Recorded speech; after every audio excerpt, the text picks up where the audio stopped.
शब रोज देखा, अपने माथे की आंखों से देखा, वो हुस्ने मुस्तफ़ा की तस्वीर यूं खींचते हैं कि आपसे ज्यादा हसीन और जमील मेरी आंख ने देखा ही नहीं, और आपसे ज्यादा हुस्न जमाल वाला कोई दुनिया की किसी औरत ने जना ही नहीं, कोई पैदा ही नहीं हुआ। और आगे यूं बड़ी जिम्मेदारी के साथ कह रहे हैं, खुलिक़्त मुबर्रअम मिन कुल्ली ऐब। सुभान अल्लाह। ये हम अहले सुन्नत व जमात का अकीदा है, जो सहाबा का अकीदा है। खुलिक़्त मुबर्रअम मिन कुल्ली ऐबिन, आप हर ऐब से पाक पैदा किए गए। सुभान अल्लाह, सुभान अल्लाह। अल्लाह ने आपको पैदा किया, हर ऐब से पाक पैदा किया। दुनिया में कोई भी इंसान पैदा हुआ है तो उसके अंदर कोई न कोई नक्स और कमी आपको जरूर मिलेगी, कोई न कोई ऐब आपको जरूर मिलेगा। लेकिन मुस्तफ़ा जान रहमत सल्लल्लाहु अलैहि वसल्लम की तख्लीक अल्लाह ताला ने ऐसी फरमाई, खुलिक़्त मुबर्रअम मिन कुल्ली ऐबिन, हर ऐब से आपको पाक पैदा किया गया। कअन्नका क़द खुलिक़्त कमा तशाउ। सुभान अल्लाह, सुभान अल्लाह। गोया के आपने जैसा चाहा अल्लाह ने आपको वैसे पैदा फरमाया। सुभान अल्लाह। आपने जैसा चाहा अल्लाह ने आपको पैदा फरमाया। ये आप हजरत हस्सान बिन साबित अंसारी रज़ियल्लाहु अन्हु की जबान से शेर भी सुन रहे हैं, उनका अकीदा भी आपके सामने है। अब इसी से आप अंदाजा लगाएं, अपने जैसा बशर कहते तो ये न कहते, जी जी जी, अपने जैसा बशर कहते तो ये न कहते। और साथ ही साथ आगे बढ़ें तो हमें ये भी मिलता है रिवायत में कि हजरत जिब्रील अमीन जो सैयदुल मलाइका, उनका अकीदा, उनका नजरिया कि एक मरतबा सरकारे दो आलम सल्लल्लाहु अलैहि वसल्लम ने आपसे पूछ लिया, ए जिब्रील, तुमने सारे नबियों का दरबार देखा, सारे नबियों को देखा और बड़े बड़े बादशाहों को दरबार देखा, मुझ जैसा तुमने देखा? जी। तो हजरत जिब्रील ने जो बारगाह मुस्तफ़ा सल्लल्लाहु अलैहि वसल्लम ने पेश किया है, उसकी तर्जुमानी आला हजरत इमाम अहले सुन्नत मुजद्दिद दीन व मिल्लत शाह इमाम मोहम्मद रज़ा क़ुद्दस रूह ने इस शेर में यूं पेश किया है, तर्जुमानी करते नजर आ रहे हैं। यही बोले सिदरा वाले चमने जहां के थाले, यही बोले सिदरा वाले चमने जहां के थाले, सभी मैंने छान डाले, तेरे पाए का न पाया, तुझे यक ने यक बनाया, तुझे हमद है खुदाया, तुझे हमद है खुदाया। नारे तकबीर, नारे रिसालत, जश्न मिलादुन नबी, उलमाए अहले सुन्नत, नारे तकबीर। सुभान अल्लाह, सुभान अल्लाह। हजरात, यहाँ से एक फिक्र आपको ये भी देता चलूं, अगर कोई सिर्फ और सिर्फ जलसा मुनक़द कर रहा है या जुलूस निकाल रहा है लेकिन अकीदा न बदला, तो उससे आप धोखा न खाएं, फरेब में न आएं, क्योंकि जलसा करने वाले जो बज़ाहिर जलसा तो कर रहे हैं, मगर जलसा कौन सा कर रहे हैं? सीरतुन नबी का जलसा हो रहा है। उनकी तरफ से, उन जमातों की तरफ से सीरतुन नबी का जलसा हो रहा है, सीरत मुस्तफ़ा का जलसा हो रहा है। जुलूस भी अब निकालना शुरू कर दिए, इसलिए कि उनकी पोल खुल गई, पता चल गया कि लोग समझ जाएंगे, इसलिए अब जुलूस में भी शरीक होने लगे। पहले तो हराम कहते थे, बिदअत कहते थे, अब शरीक हो रहे हैं। लेकिन ये काफी नहीं, पहले उन्हें अकीदा बदलना होगा, नजरिया बदलना होगा। जो यहूदियों का नजरिया है वो नजरिया तुमने रखा है। ये खास बात जहन में रखें कि सरकारे दो आलम सल्लल्लाहु अलैहि वसल्लम की शान घटाने की कोशिश ये किसकी तरफ से हुई है? यहूद व नसारा की तरफ से। हुजूर सल्लल्लाहु अलैहि वसल्लम को अपने जैसा बशर कह करके शान मुस्तफ़ा को घटाने की कोशिश की गई है, और इल्मे गैबे मुस्तफ़ा का इनकार करके शान मुस्तफ़ा को घटाने की कोशिश की गई है। इख्तियारात मुस्तफ़ा का इनकार करके शान मुस्तफ़ा को घटाने की कोशिश की गई है। ये सारी कोशिशें यहूदियों की हैं। इसीलिए अल्लाह के फजल करम से इस दुनिया के अंदर आशिकाने मुस्तफ़ा की एक जमात तैयार हो गई। उन्हीं आशिकाने मुस्तफ़ा की जमात के सरखैल और एक अजीम रहनुमा 14वीं सदी के दौर में आला हजरत इमाम अहमद रज़ा क़ुद्दस रूह सामने आए, जिन्होंने दुनिया को यह पैगाम दिया कि मुसलमानों, जब तक अज़मत मुस्तफ़ा को नहीं मानोगे उस वक्त तक तुम्हारा ईमान कामिल नहीं। जी बेशक। आज भी मस्जिदों के अंदर जुमा के दिन जो खुतबा दिया जाता है, खुतबे रज़विया अगर पढ़ते हैं तो उस खुतबे के अंदर ये जुमला आप सुनते होंगे। अल्हम्दुलिल्लाह इस फ़कीर का हमेशा का मामूल है वही खुतबे रज़विया जी। अला ला ईमान लिमन ला महब्बत, खबरदार उसका ईमान ही नहीं जिसे हुजूर से मोहब्बत नहीं। सुभान अला ला ईमान लिमन ला मोहब्बत अला 3 बार पढ़ा जाता है ताकीद के लिए, ताकि सबको एहसास हो जाए, सबको पता चल जाए ईमान की तकमील, ईमान के कामिल होने की दलील ही यह है कि शान मुस्तफ़ा को माने। और मोहब्बत रसूल की भी एक सबसे बड़ी पहचान ये है कि हुजूर सल्लल्लाहु अलैहि वसल्लम को अल्लाह की मखलूक में, अल्लाह के बंदों में सबसे अफजल माने। जी अगर माज़अल्लाह अपने जैसा बशर कहता तो फिर कौन सी मोहब्बत है? जी किस मोहब्बत का दावा कर रहा है, किस तरह की अपनी बात पेश कर रहा है। आज एक इंसान किसी दुनियादार इंसान से मोहब्बत करने लगता है तो उसकी इतनी तारीफ करता है कि आसमान कि उसको बढ़ा चढ़ा के पेश करता है। अगर किसी हसीना और जमीला से मोहब्बत हो जाती है तो उसके हुस्न और जमाल की तारीफ करने लगता है और इतनी तारीफ करता है कि सबसे ज्यादा उसको बढ़ा देता है। तो ये मोहब्बत दुनिया की है, मगर जिनको अल्लाह ताला ने खुसूसियत के साथ सब कुछ अता फरमाया, सारी खुसूसियत अता फरमाई, सारे फजाइल अता फरमाए, सारे कमालात अता फरमाए, उनकी अजमत को मानने के लिए तैयार नहीं। याद रखो मुसलमानों, इन महफिल मिलाद मुस्तफ़ा के इनेकाद का एक खास मकसद ये भी है कि महफिल मिलाद मुस्तफ़ा मनाने के साथ साथ, मुनक़द करने के साथ साथ हमारे दिलों में अजमत मुस्तफ़ा भी बैठ जाए।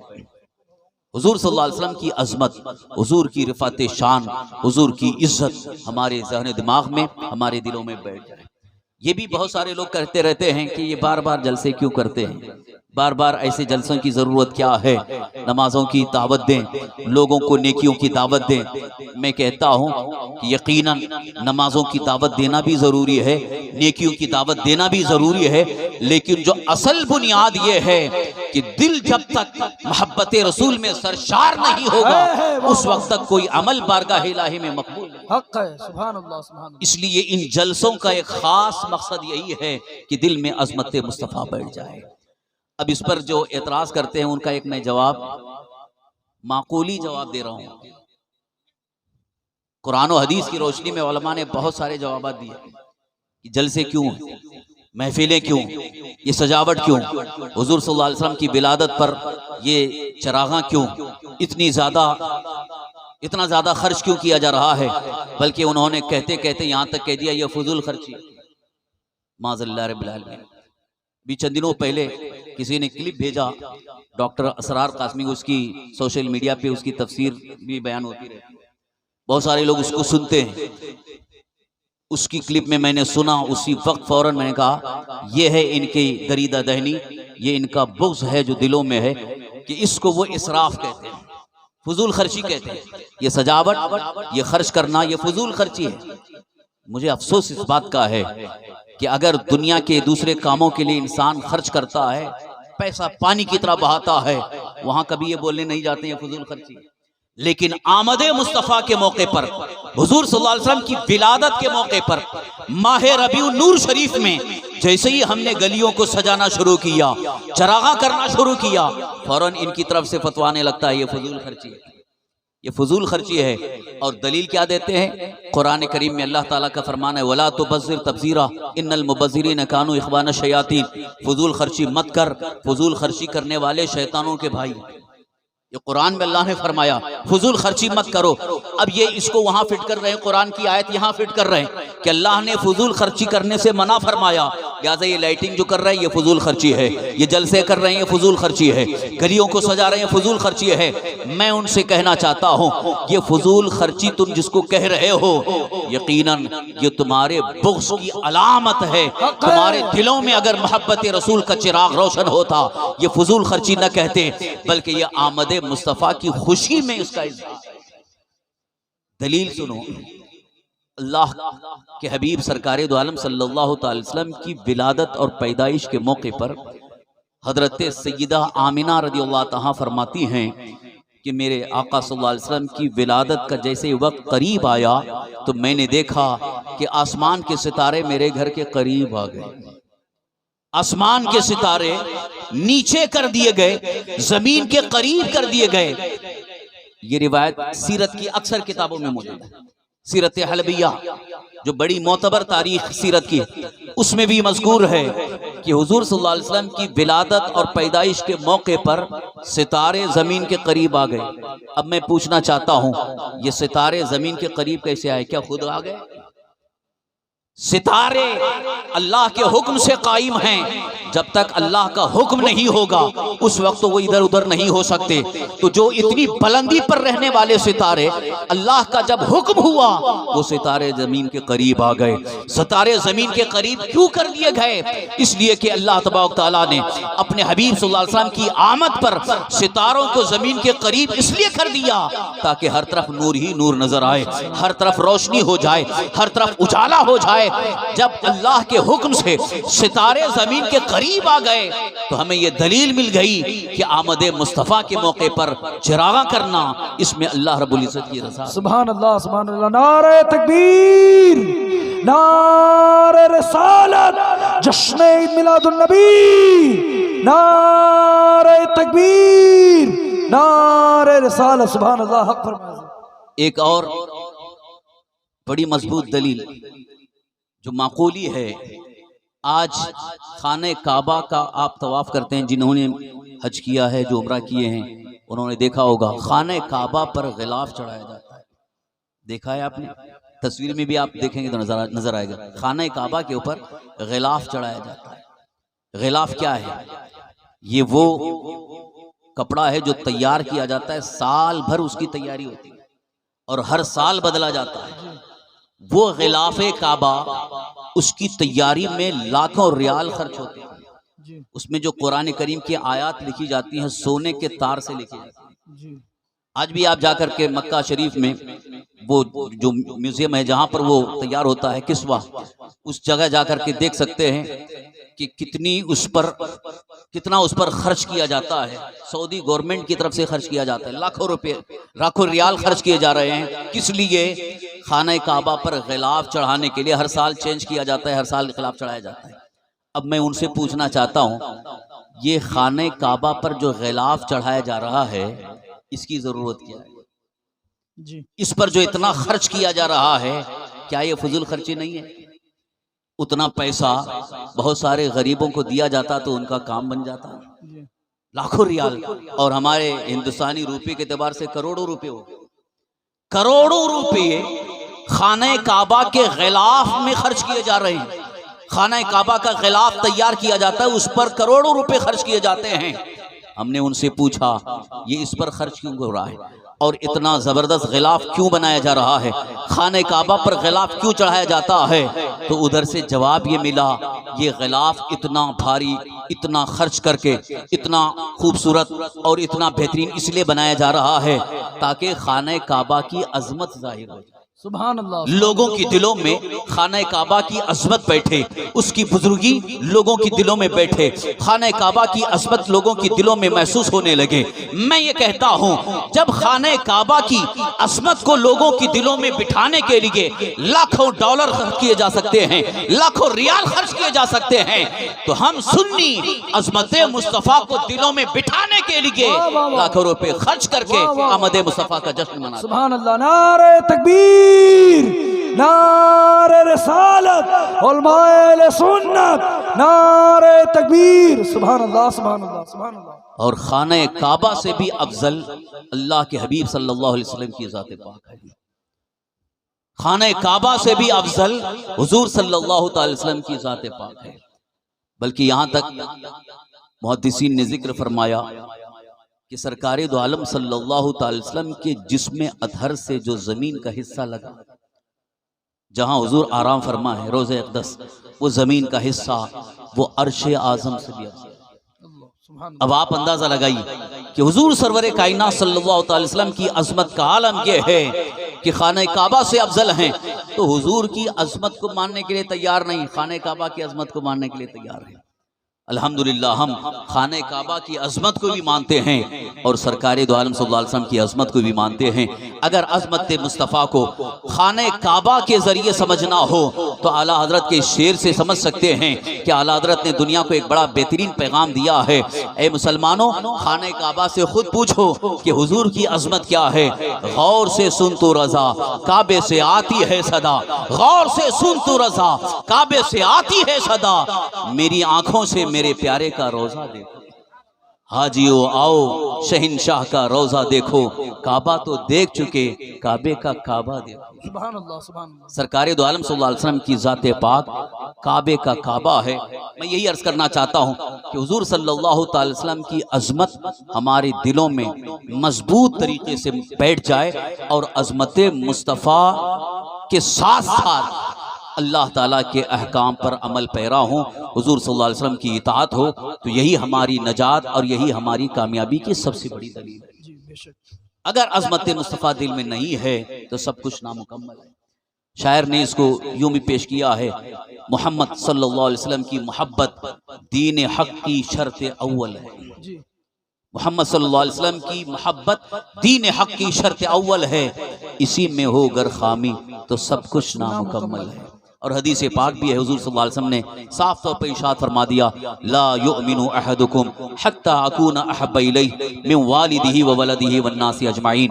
तुम में से कोई शख्स उस वक्त तक कामिल मोमिन नहीं हो सकता जब तक कि मैं उसके नज़दीक, उसके वालिद, उसकी औलाद और सारे लोगों से ज़्यादा महबूब और पसंदीदा ना हो जाऊं। बेशक, सुभान अल्लाह। अजीज़ान गिरामी, अज़मत मुस्तफ़ा और मोहब्बत रसूल सल्लल्लाहु अलैहि वसल्लम को आपने सुन लिया और महसूस कर लिया। अब इसी अजीम अकीदे के साथ, इसी बेहतरीन अकीदे के साथ ये भी सुनते चलें कि हमारे आका हुजूर सरवर कायनात सल्लल्लाहु अलैहि वसल्लम अल्लाह की सबसे बड़ी नेमत है। बेशक। अल्लाह ताला की सबसे बड़ी नेमत है। हुजूर अकरम सल्लल्लाहु अलैहि वसल्लम का नेमत उज़्मा होना कुरान से भी साबित है और अहादीस करीमा से भी साबित है, सहाबा किराम के अक़वाल और उनके आमाल से भी साबित है। सहाबा किराम जिन्होंने सरकार दो आलम सल्लल्लाहु अलैहि वसल्लम की हयात ज़ाहिरी में हुजूर सल्लल्लाहु अलैहि वसल्लम की ज़िंदगी और आपके सीरत व किरदार को देखा, उनका एतराफ़ है कि हुजूर सल्लल्लाहु अलैहि वसल्लम अल्लाह की सबसे बड़ी नेमत बनकर के आए। कुरान करीम की एक आयत है, फबद्दलू निअमतल्लाहि कुफ्रा। इस आयत की तफसीर में हजरत सैयदना अब्दुल्लाह इब्न अब्बास रज़ियल्लाहु अन्हुमा फरमाते हैं कि जो काफिर हुए, जिन्होंने कुफ्र इख्तियार किया, उनके बारे में अल्लाह ने इरशाद फरमाया, फबद्दलू निअमतल्लाहि कुफ्रा, अल्लाह की नेमत को उन्होंने कुफ्र से बदल दिया। अल्लाह की नेमत को कुफ्र से बदल दिया। तो यहाँ अल्लाह की नेमत से क्या मुराद है? सैयदना अब्दुल्लाह इब्न अब्बास रज़ियल्लाहु अन्हुमा फरमाते हैं, यहाँ नेमत अल्लाह से मुराद हुजूर सल्लल्लाहु अलैहि वसल्लम की ज़ात है। तफसीर इब्न अब्बास की रोशनी में कुरान करीम की आयत में फबद्दलू निअमतल्लाहि कुफ्रा कि उन्होंने यानी काफिरों ने हुजूर का इनकार किया, हुजूर सल्लल्लाहु अलैहि वसल्लम पर ईमान नहीं लाए, तो अल्लाह ताला ने फरमाया कि उन्होंने अल्लाह की नेमत को छोड़ करके कुफ्र इख्तियार किया। और अल्हम्दुलिल्लाह जिन्होंने ईमान लाया उन्होंने हुजूर सल्लल्लाहु अलैहि वसल्लम को अल्लाह की नेमत भी माना और अल्लाह ताला ने उन्हें इनाम भी अता फरमाया।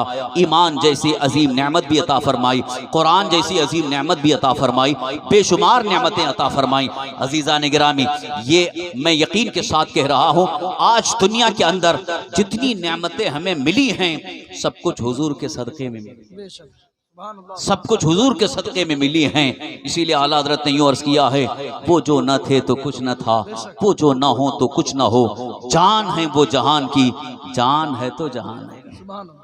अल्लाह के रसूल सरकार दो आलम सल्लल्लाहु अलैहि वसल्लम के सदक़े में हमें बेशुमार नेमतें मिली हैं, तो उन नेमतों का इजहार, उन नेमतों का चर्चा इस तरह से होगा, यानी उस अजीम नेमत का चर्चा इस तरह से होगा कि आमद मुस्तफ़ा के मौके पर महफिलें सजा ली जाएं, जुलूस का इनेकाद हो, चिरागा किए जाएं, घर घर महफिल हो, जिक्र मुस्तफ़ा और नाम मुस्तफ़ा का चर्चा हो, तो ये अल्लाह की नेमत का चर्चा है। कुरान करीम 30वां पारा सूरह वद्दुहा वल्लैल की आखिरी आयत है। अल्लाह ताला ने इरशाद फरमाया, व अम्मा बिनिअमति रब्बिका फहद्दिस, अपने रब की नेमत का खूब चर्चा करो। अल्लाह ने हुक्म दिया है अल्लाह की नेमत का चर्चा करो। तो जब अल्लाह की नेमत का चर्चा करने का हुक्म अल्लाह ने दिया है और सबसे बड़ी नेमत हुजूर सल्लल्लाहु अलैहि वसल्लम है, तो हुजूर की आमद पर हम जश्न मनाएं, ये चर्चा है। हुजूर का जिक्र करें, ये नेमत का चर्चा है। अल्लाह की नेमत का तज़किरा है, अल्लाह ताला की नेमत का चर्चा है। और अल्लाह ताला का ये वादा है, अगर तुम नेमत का चर्चा करते रहोगे, शुक्र अदा करोगे, तो मैं नेमत में और इजाफा करूँ। सुभान अल्लाह, सुभान अल्लाह, सुभान अल्लाह। लइन शकरतुम लअज़ीदन्नकुम वलइन कफरतुम इन्न अज़ाबी लशदीद। अगर तुम शुक्र अदा करोगे तो मैं और ज्यादा दूंगा, और अगर नाशुक्री करोगे तो मेरा अजाब बड़ा सख्त है। शुक्र अदा करने के लिए किस चीज का शुक्र अदा करें? क्योंकि अल्लाह ताला की बेशुमार नेमतें हमें मिली हैं, हर नेमत पर हमें शुक्र अदा करना चाहिए। क्योंकि अगर देखा जाए तो इतनी नेमतें हैं कि हम शुमार नहीं कर सकते। वइन तउद्दू नेमतल्लाहि ला तुहसूहा, अल्लाह ताला ने खुद फरमाया कि तुम अल्लाह की नेमतों को शुमार करना चाहो तो शुमार नहीं कर सकते। तो अल्लाह की नेमतों का चर्चा कैसे करें, शुक्र कैसे अदा करें? इसलिए आशिकाने मुस्तफ़ा ने यूं अर्ज किया है कि एक जिक्र मुस्तफ़ा करते रहो, सारी नेमतों का चर्चा हो। सुभान अल्लाह, सुभान और अल्लाह की नेमत का शुक्र भी अदा होगा। और जो सही मानों में शुक्र अदा करता है, अल्लाह ताला अपनी नेमतों में इजाफा फरमाता है। बेशक, सुभान अल्लाह, सुभान अल्लाह। यही वजह है अल्हम्दुलिल्लाह जो महफिल मिलाद मुस्तफ़ा सल्लल्लाहु अलैहि वसल्लम मुनक़द करते हैं, हज़रत अल्लामा शाह अब्दुल अजीज़ मुहद्दिस दहलवी रहमतुल्लाह अलैह ने फरमाया, उन्हें उस महफिल मिलाद मुस्तफ़ा की बरकतें साल भर तक मिलती हैं। बेशक, सुभान अल्लाह, सुभान अल्लाह। ये नेमत का शुक्र अदा करने के सबब से और उसके बदले में अल्लाह तबारक तआला अता फरमाता है। अज़ीज़ान गिरामी, अज़मत मुस्तफ़ा के हवाले से बस एक रिवायत पेश करके अब बिअसत मुस्तफ़ा के मकासिद पर थोड़ी सी गुफ्तगू करूंगा। हुजूर सल्लल्लाहु अलैहि वसल्लम की अज़मत शान को अच्छी तरह से अगर जानना है, खास तौर पर उन लोगों के लिए भी अर्ज कर रहा हूं जो अभी तक भूल भुलैया में हैं और हुजूर की अज़मत को मानने के लिए तैयार नहीं, उन्हें दावत फ़िक्र देने के लिए कह रहा हूं कि हुजूर की अज़मत को अगर जानना हो तो मेराज मुस्तफ़ा को पढ़ लो। बेशक, बेशक, सुभान अल्लाह। सरकारे दो आलम सल्लल्लाहु अलैहि वसल्लम की मेराज का जो वाक़या तफसील के साथ अहादीस करीमा में है, उसको आप पढ़ लेंगे तो हुजूर की अज़मत का आपको खुद एहसास हो जाएगा। अल्लाह ने कितना ऊंचा मकाम अता फरमाया, कितना अजीम मकाम मर्तबा अता फरमाया। उस मकाम रफ़ी, उस मकाम बुलंद तक कोई नहीं पहुंच सका जहां मुस्तफ़ा पहुंचे। बेशक, बेशक, सुभान अल्लाह। हुजूर सल्लल्लाहु अलैहि वसल्लम जब निकले मस्जिद हराम से, मस्जिद अक्सा, और मस्जिद अक्सा से सातों आसमान, और सातों आसमान से सिदरतुल मुंतहा, ये आपने तफसील के साथ अपने उलमा से सुना। बस नुक्ता जो अर्ज कर रहा हूँ उस पर तवज्जो दीजिए। हुजूर सल्लल्लाहु अलैहि वसल्लम के साथ कौन थे? बोलिए, हजरत सैयदना जिब्रील अमीन अलैहिस्सलाम, जिनको सैयदुल मलाइका कहा जाता है, फरिश्तों के सरदार। सरकारे दो आलम सल्लल्लाहु अलैहि वसल्लम के साथ हजरत जिब्रील बुराक लेकर के, बुराक पर सवार करके हजरत जिब्रील लेकर के चले, मस्जिद हराम से मस्जिद अक्सा पहुंचे। वहां हुजूर ने नमाज पढ़ाई, फिर आसमानों की सैर हुई, हजरत जिब्रील साथ में, यहाँ तक कि जब सिदरतुल मुंतहा पहुंचे, सिदरतुल मुंतहा पर रुक गए। हजरत जिब्रील अर्ज करते हैं, या रसूल अल्लाह, अब आगे आप जाएं जी, मैं नहीं जा सकता। यहाँ रुक करके जरा सोचिए, अगर हजरत जिब्रील हुजूर को अपने जैसा समझते तो आप भी तो जाते हैं। जी जी, आप जा सकते थे ना, हुजूर जा सकते हैं तो मैं क्यों नहीं जा सकता हूं? मैं उनके जैसा हूं। लेकिन हजरत जिब्रील ने खुद को हुजूर जैसा नहीं समझा, बल्कि दुनिया को ये पैगाम दे रहे हैं, मकाम मुस्तफ़ा और है, मकाम जिब्रील और। बेशक, सुभान अल्लाह, सुभान अल्लाह। हम तो ये समझ रहे थे कि हजरत जिब्रील जो अल्लाह का कलाम लेकर नबी पाक सल्लल्लाहु अलैहि वसल्लम की बारगाह में आते हैं, वो अल्लाह की बारगाह तक पहुंचे हुए हैं, अल्लाह की बारगाह से लेकर के आ रहे हैं। लेकिन हजरत जिब्रील ने बता दिया कि हजरत जिब्रील का मकाम भी सिदरतुल मुंतहा आखिरी स्टेज है जी, लास्ट स्टेज है, उसके आगे नहीं जा सकते। और आगे जाने के बारे में आपने खुद यूं कहा है, जिसकी तर्जुमानी फारसी जबान में हजरत अल्लामा शेख सादी रहमतुल्लाह अलैह ने यूं की है, अगर यकसरे मुए बरतर परम फरोगे तजल्ला बसोजत परम। हजरत जिब्रील कहते हैं, मैं एक बाल बराबर भी आगे बढ़ूं तो मेरे पर जल करके राख हो जाएंगे। यानी आगे की ताब नहीं मेरे अंदर, आगे जाने की मेरे अंदर हिम्मत नहीं, जुर्रत नहीं है। अब आप सोचिए कि उधर क्या मकामात हैं, क्या अजीम मामलात हैं।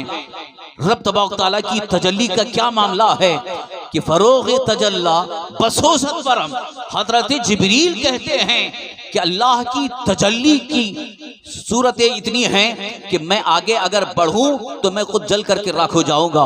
हजरत जिब्रील आगे नहीं बढ़े, रुक गए और हुजूर सल्लल्लाहु अलैहि वसल्लम आगे जाने के लिए तैयार है।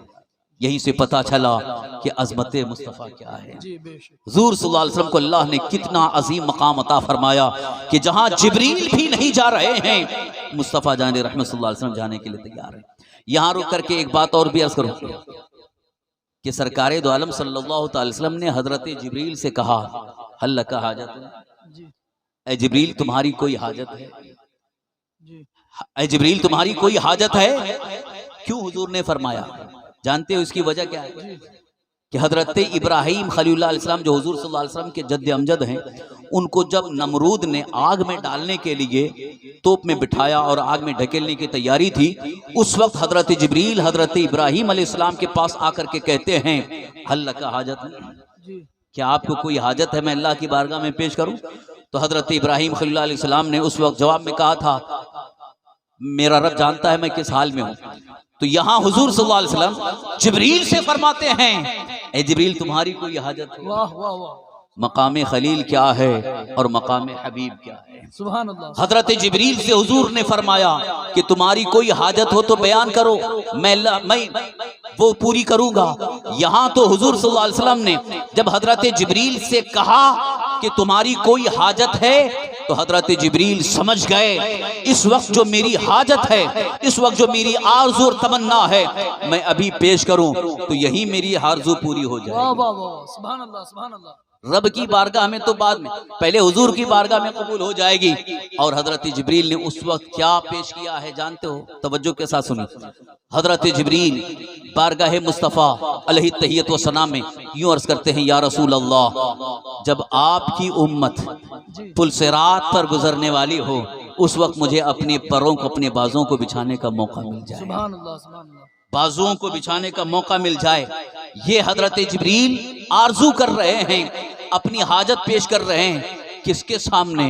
हमारे आका सल्लल्लाहु अलैहि वसल्लम के सामने। अब इस वाक़े को मैं बहुत ख़ास तवज्जो के लिए आपके सामने पेश कर रहा हूं। इस मंजर को दो चीज़ें यहाँ पर मैं ख़ास तौर पर पेश करूँगा।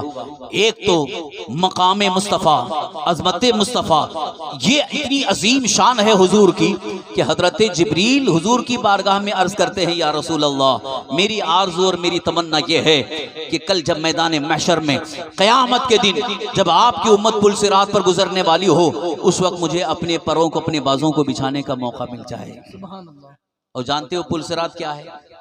जहन्नम के ऊपर एक रास्ता है, एक पुल है, उस पर से सबको गुजरना है। कुरान करीम में अल्लाह ताला ने इरशाद फरमाया, वई मिनकुम इल्ला वारिदुहा, तुम में से हर एक को उस पर से चलना है, सबको उस पर से गुजरना है। और जो थोड़ा सा लड़खड़ाया सीधे जहन्नम में चला गया। पुल से गुजरना है। और हदीस पाक में हुजूर सल्लल्लाहु अलैहि वसल्लम ने फरमाया कि वो पुल सिरात बाल से ज्यादा बारीक, तलवार से ज्यादा तेज है। अब जरा आप सोचो, ऐसे ब्रिज पर, ऐसे पुल पर हम चल सकते हैं जो बाल से ज्यादा बारीक हो? अरे रस्सी पे चलना मुश्किल हो जाएगा, बाल से ज्यादा बारीक, तलवार से ज्यादा तेज, उस पर चलना है। तो हजरत जिब्रील इसीलिए अर्ज करते हैं, या रसूल अल्लाह, मैं अपने परों को बिछा दूंगा ताकि आपकी गुनहगार उम्मत मेरे पास ऊपर से चल जाए, सुभान अल्लाह, गुजर जाए और सलामती के साथ गुजर जाए। इस सिलसिले में और दूसरी बहुत सारी मामलात हैं, मैं उधर नहीं जा रहा हूँ। खास चीज ये अर्ज कर रहा हूँ कि हजरत जिब्रील ने जब ये अर्ज किया है तो हुजूर सल्लल्लाहु अलैहि वसल्लम ने फरमाया, हाँ तुम्हें दी गई। सुभान अल्लाह, सुभान अल्लाह, सुभान अल्लाह, सुभान अल्लाह। सरकार सल्लल्लाहु अलैहि वसल्लम की अता का आलम यह है, वाह क्या जूदो करम है, शहे बतहा तेरा, नहीं सुनता ही नहीं मांगने वाला तेरा।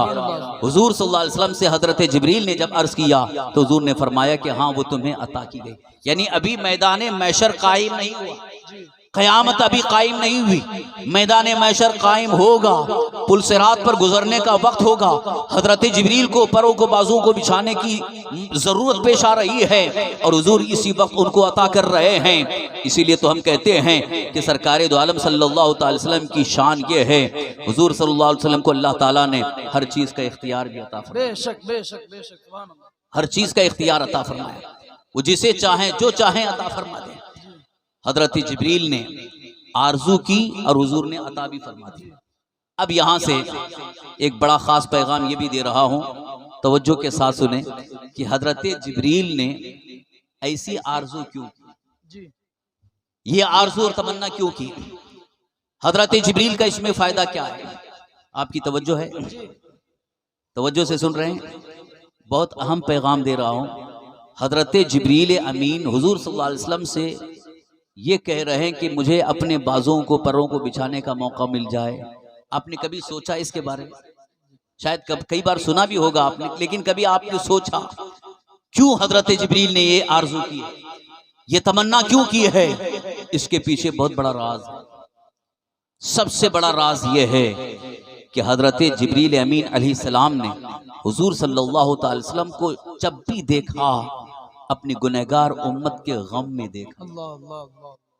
हुजूर सल्लल्लाहु अलैहि वसल्लम को अपनी गुनहगार उम्मत की इतनी फिक्र थी कि अपनी उम्मत के गम में रोया करते थे, याद करते थे और रब की बारगाह में अर्ज करते थे, रब्बी हबली उम्मत। पैदा हुए तो भी आपकी जबान से ये जारी था, यहाँ तक के दुनिया से तशरीफ ले जा रहे हैं तब भी अल्लाह की बारगाह में। और एक मौका वो भी था जिसको मुहद्दिसीन ने बयान किया है। एक मर्तबा सरकार सल्लल्लाहु अलैहि वसल्लम सहाबा के दरमियान से निकल करके चले गए और काफ़ी देर हो गई, नहीं आए।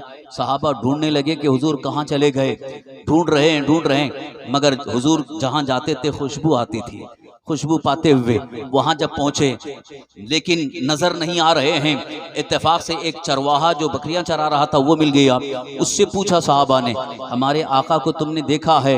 वो तो मुसलमान नहीं था, ईमान वाला नहीं था। उसने कहा, तुम्हारे कौन आका मैं नहीं जानता हूँ, अलबत्ता इतना जान रहा हूँ कि यहीं करीब से किसी के रोने की आवाज आ रही है और उसके रोने की वजह से मेरी बकरियों ने चरना छोड़ दिया।